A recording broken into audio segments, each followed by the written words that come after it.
Find the inverse function of f of x equals x squared when x is greater than or equal to 0.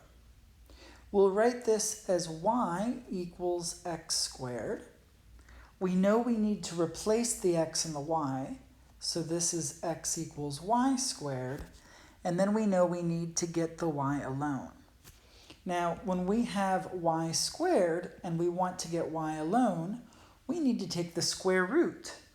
On the right-hand side, when we take the square root of y squared, we get y.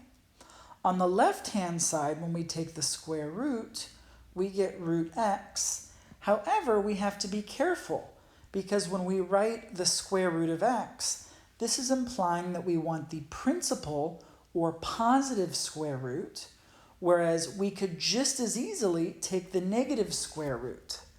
Now, in our original function, we were told that the domain was x is greater than or equal to 0.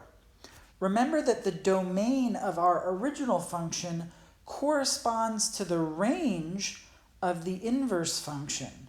And so if we want the range to be greater than or equal to 0, that tells us that we do in fact want the positive square root of x.